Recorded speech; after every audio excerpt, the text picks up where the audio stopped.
પ્રકરણ 5 તે સરખું દેખાય છે. પહેલો પ્રશ્ન, ત્રુટક રેખાથી બે ભાગમાં વહેંચતા આકારોમાંથી કયા આકારો દર્પણ સામે રાખવાથી પૂરું ચિત્ર બનાવશે?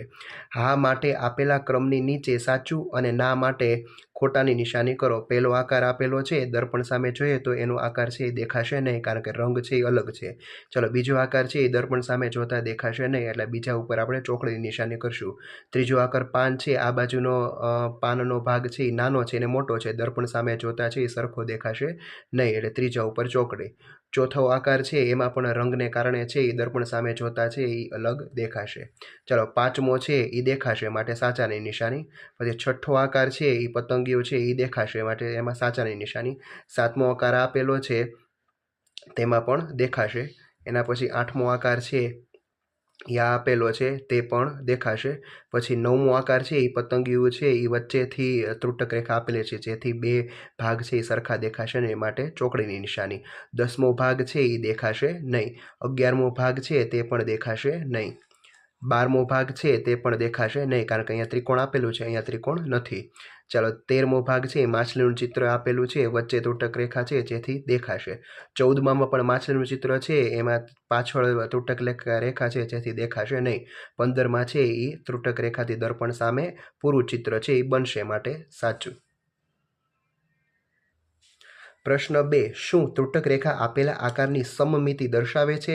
હા માટે સાચું અને ના માટે ખોટું કરો. ચાલો, અહીં ત્રુટક રેખા આપેલી છે એટલે બંનેને આપણે વાળીએ તો સરખું દેખાશે માટે સાચું. આ પણ સાચું. આ છે એ બંનેને વાળો તો સરખું દેખાશે માટે ખોટું.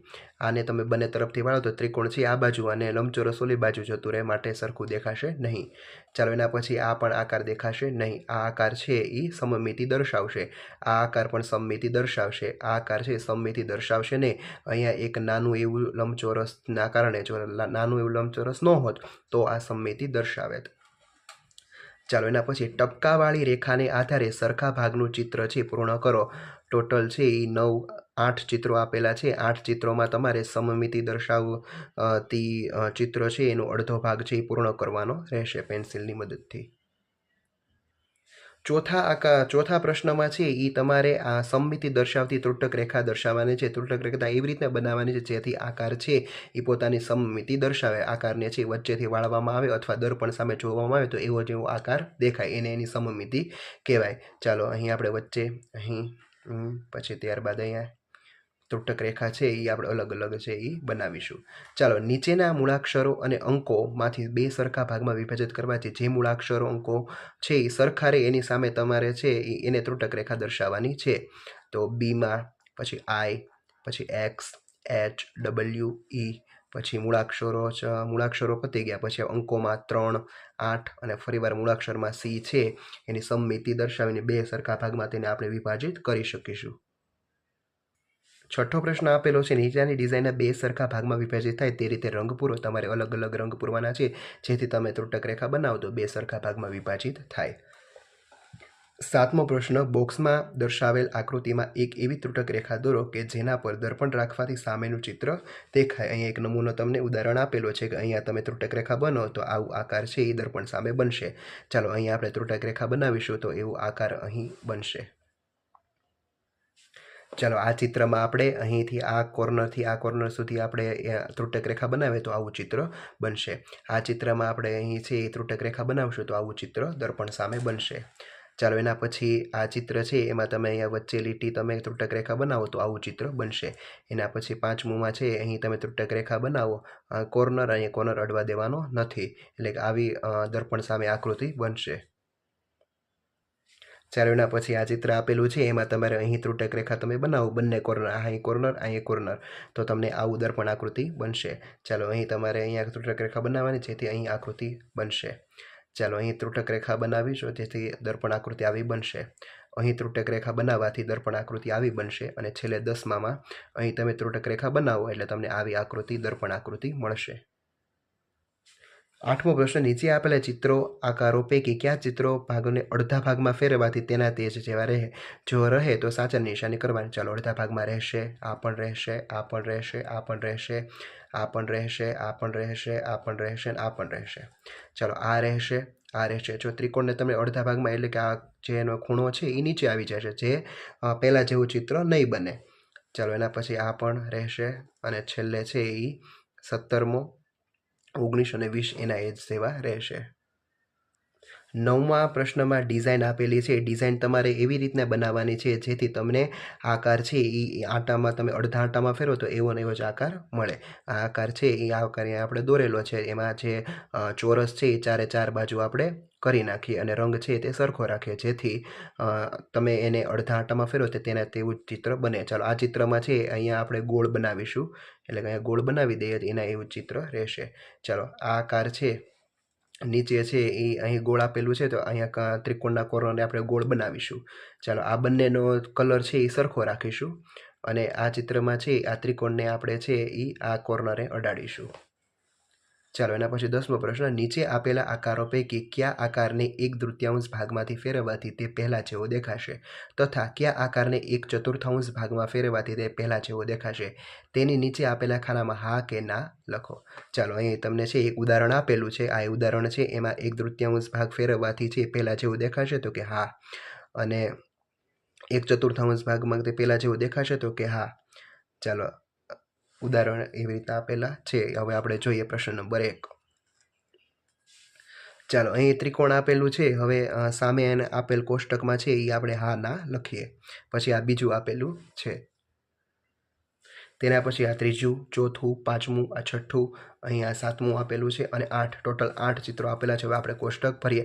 પહેલું ચિત્ર છે 1/3 ભાગમાં ફેરવવાથી પહેલાં જેવું દેખાશે તો કે ના. 1/4 ભાગમાં તો કે ના. બીજું ચિત્ર 1/3 ભાગમાં તો કે હા. 1/4 તો કે ના. એ રીતના ત્રીજું છે એમાં ના અને ના. ચોથામાં હા, હા. પાંચમામાં હા, ના. છઠ્ઠામાં હા, હા. સાતમામાં હા અને ના, અને આઠમામાં હા અને હા. નીચેના આકારો 1/3 ભાગમાં ફેરવવાથી અને 1/4 ભાગમાં ફેરવવાથી કેવા દેખાશે તે દોરો. અહીં ત્રિકોણ એક આપેલું છે. ત્રિકોણ છે 1/3 ભાગમાં ફેરવવાથી આ કોર્નર છે નીચે આવી જશે. 1/4 ભાગમાંથી આ કોર્નર છે એ જમણી બાજુ જતો રહેશે. ચોરસમાં છે એ બંને ચોરસ સરખા જ થશે, એમાં કોઈ પણ જાતનો કાંઈ ફેર પડશે નહીં. લંબચોરસમાં છે 1/3 ભાગમાં ફેરવવાથી તેના તેવો જ દેખાશે, જ્યારે 1/4 ભાગ ફેરવવાથી છે એ લંબચોરસ છે ઊભો થઈ જશે. ષષ્ઠકોણમાં છે એ 1/3 ભાગમાંથી એવો જ દેખાશે, જ્યારે 1/4 ભાગમાં છે એની એક બાજુએ આવશે. ચાલો પછી નીચે આપેલા આકારો 1/3 ભાગમાં 1/6 ભાગમાં ફેરવવાથી કેવા દેખાશે? તો આ છે 1/3 ભાગમાં એના એ જ તેવો દેખાશે, જ્યારે 1/6 ભાગમાં ફેરવવાથી વચ્ચેનું જે ત્રિકોણ છે એનું કોર્નર નીચે છે તે ઉપર જતો રહેશે. ચાલો બીજામાં કોઈ પણ જાતનો ફેરફાર થશે નહીં. ત્રીજામાં પણ કોઈ પણ જાતનો ફેરફાર થશે નહીં. ચોથા ચિત્રમાં છે એ 1/3 ભાગમાં એવો જ દેખાશે અને 1/6 ભાગ ફેરવવાથી છે એ નીચે બે ગોળ છે તે ઉપર જતા રહેશે. ચાલો એના પછી પાંચમા ભાગ છે એમાં 1/4 ભાગમાં ફેરવવાથી કોઈ પણ જાતનો ફેર પડશે નહીં, પરંતુ 1/6 ભાગમાં ફેરવવાથી જે કોર્નર છે તે નીચે જતો રહેશે. ચાલો એના પછી છે એ છઠ્ઠું ચિત્ર છે એમાં 1/3 ભાગમાં ફેરવવાથી એના જેવો જ દેખાશે, જ્યારે 1/6 ભાગ ફેરવવાથી ઉપરનો જે પાંખડું છે તે નીચે જતું રહેશે. આ બે છે એ ઉપર જતા રહેશે. નીચે કેટલાક ચિત્રો આપેલા છે તેને 1/3 ભાગમાં ફેરવવાથી એના એ જેવો જ દેખાય, એમાં તમારે સાચાની નિશાની કરવાની રહેશે. દેખાશે નહીં, દેખાશે, દેખાશે, દેખાશે, દેખાશે અને દેખાશે. ચાલો એના પછી આકારો આપેલા છે 1/6 ભાગમાં ફેરવવાથી તેના જેવો જ દેખાય, એમાં સાચાની નિશાની કરવાની છે અને ન દેખાય એમાં ખોટાની નિશાની. ચાલો દેખાશે, દેખાશે, દેખાશે, દેખાશે, દેખાશે નહીં અને દેખાશે નહીં, કારણ કે અહીંયા છે એ 5 પાંદડીઓ જ આપેલી છે અને અહીંયા પંચકોણ આપેલું છે માટે. ચાલો ગૃહ કાર્ય કરીએ. નીચે આપેલા આકારોને 1/3 ભાગમાં ફેરવવાથી નવો આકાર એના જેવો જ મળે તે રીતે ફરીથી દોરો. એટલે કે ટોટલ 5 ચિત્રો આપેલા છે. 5 ચિત્ર આપણે નીચે આપેલી ખાલી જગ્યામાં દોરવાના રહેશે. પહેલા ચિત્રમાં છે આ ગોળ આપણે છે દૂર કરીશું. બીજા ચિત્રનો રંગ છે બધો સરખો કરીશું. ત્રીજા ચિત્રમાં બધાનો રંગ સરખો કરીશું. પછી ચોથા ચિત્રનો રંગ છે એ વ્યવસ્થિત એટલે કે એક જ કરીશું. અને પાંચમા ચિત્રમાં છે એ વચ્ચે ગોળ આપેલું છે તે દૂર કરીશું અને નવા આકારો આપણને આવા મળશે.